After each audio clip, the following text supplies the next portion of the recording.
up and down, you'll break the bird box, shouted Harriet, the long-legged grey heron, to Bob, one of the Ochwinnay ducks. Bob had convinced the gathered birds that he was the best lookout for the arrival of their feathered friends. They were migrating from all around the world for winter and bearing gifts for the annual celebration and coronation with the crown of kindness.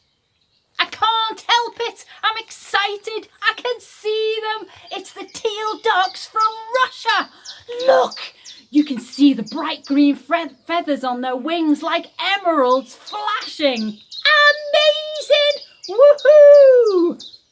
Bob's big orange webbed feet continued to bounce on bird box 24 until he slipped and fell off with a thump on the frost-covered ground. Oops, sorry about that. Maybe someone else can be the lookout, said the duck.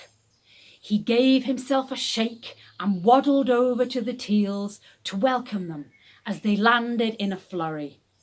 Their gift for the crown of kindness was 3 of the brightest green feathers.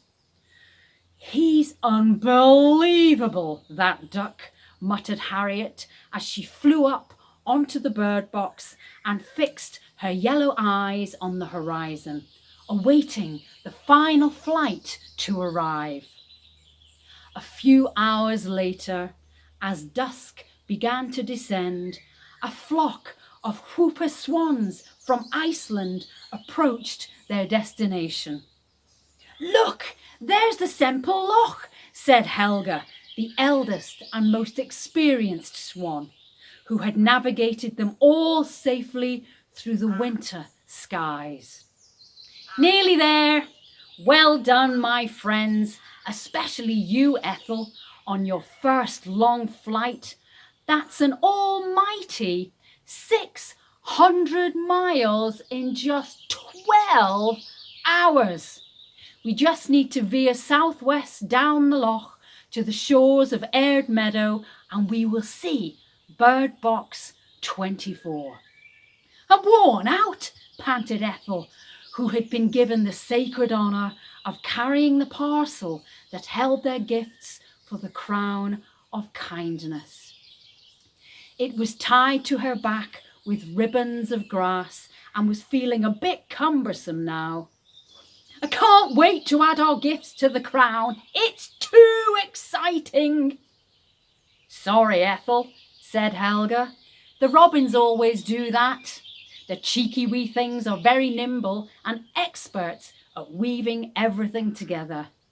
But I want to do it, cried Ethel. Well, you can't. But I've looked after this parcel so carefully. I don't see why I can't do it, she wailed.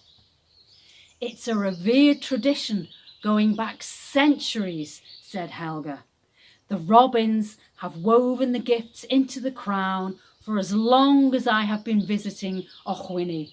We must respect that it's their privilege. Not fair, said Ethel sulkily. Just as the flock were about to make their final descent to bird box 24, Ethel tilted her wings, swerved right, and flew to the other side of the loch where boats lined the shore. Ethel, shouted Helga, looking behind her. Come back! You'll get lost and we need the parcel.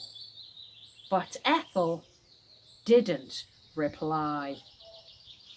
Back at bird box 24, Harriet, the grey heron, shouted, I can hear them! Shh! It's the Swan Symphony!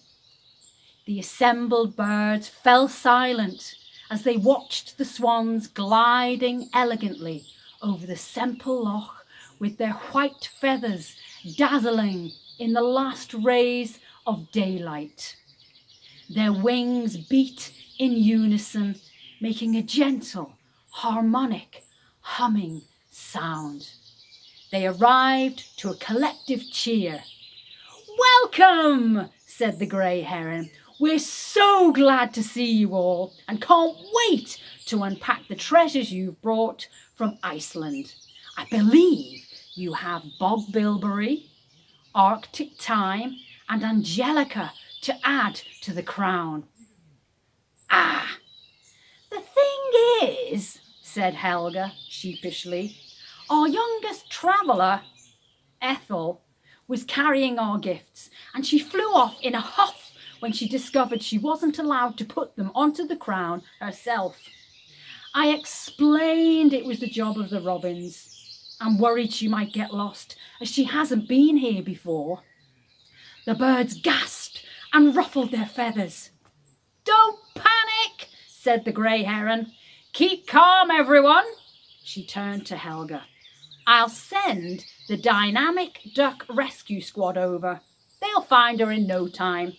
Squad, line up." 7 determined Ochwinnay ducks stood in a row, eager to go. "Now, listen here. Every second counts. Find Ethel and guide her back safely with the parcel of gifts." The captain of the dynamic duck rescue squad nodded and shouted, "Squad, 3, 2, 1, take to the skies and fly." The ducks flew off in formation and scanned the loch for a swan called Ethel and her precious cargo. Ethel was standing on the shore of the loch with her head low. She was feeling very lonely, very tired, very hungry, and very worried. The parcel had fallen off and she couldn't find it. Then she thought she heard her name being called. She looked up to see a team of ducks zooming towards her. "Are you Ethel?" yelled one of the ducks before landing at her side. She trembled and stuttered. "Yes, I'm sorry, I've lost the parcel of gifts. It just fell off somewhere around here." "Don't worry, Ethel. We're the dynamic duck rescue squad here on the loch. We'll find it and we'll guide you back to bird box 24 in time for the ceremony." Ethel watched as the ducks stuck their beaks deep in the water around the boats. "I'm sorry," said Ethel. "It's okay, Ethel," shouted one of the ducks, and then it took another dive. "I really am sorry," she said, shifting from one webbed foot to another nervously. "It really is okay, Ethel," quacked another duck. "I've ruined everything, I'm sorry," wailed Ethel. "Ethel!" they all yelled. "It really is okay." Then they all took a dive. Ethel sighed. She felt a bit better now that the ducks were helping her. She waited for them to surface to thank them. She waited and waited, then panicked. "Oh no, where are they? They've disappeared." She looked across the partly frozen and now completely still loch. "I've drowned the ducks," she whooped anxiously. Her panic grew and she hopped from foot to foot. Then suddenly, whoosh! The squad emerged all together with one triumphant beak holding the Icelandic parcel of gifts by its ribbons. They all quacked merrily. "Come on, Ethel, you're safe with us. We've no time to spare. Let's go." Back at bird box 24, the robins were busy crafting the crown as the rest of the birds looked across the loch uneasily. Then Helga spotted the dynamic duck rescue squad returning with Ethel in the middle. They found her just in time. The swans sighed with relief. When Ethel landed, Helga wagged her wing and sternly told her off. She stood Ethel at the back of the other birds. Ethel hung her head in shame, whilst the robins wove the crown with grasses, twigs, the 3 green feathers, and all manner of gifts from around the world. There was Andromeda from Lapland, Alaskan glittering wood moss, Alpine bistort from the Tibetan plateau, and St. Olaf's candle from Norway. The grey heron opened up the swan's parcel, and the robins collected the exotic offerings from Iceland. They carefully worked the bog bilberry and Arctic thyme into the crown. Ethel looked on shyly from the back of the crowd. It was time for the final precious gift. One of the robins flew over to her and whispered, "We would like you to add the Angelica. Would you do us the honour? It is, after all, the crown of kindness." Ethel beamed with pleasure and was ushered through the crowd. The robins lifted the Angelica and gave it to Ethel. She held it gently in her beak and inserted it with great care into the crown. The crowd chattered their delight as a new voice emerged from the trees behind them and said, "Ah, now there is a true act of kindness which befits this celebration. You have learned many things from your very first migratory flight from Iceland to Ochwinnay, dear Ethel, and you will be a better swan for it." It was Clarence, the elder roe deer of Aird Meadow and this year's recipient of the Crown of Kindness. The birds chose him to acknowledge his ongoing protection, nightly patrols, and wise advice given to all the creatures living in Ochwinnay. He strode regally through the trees to bird box 24.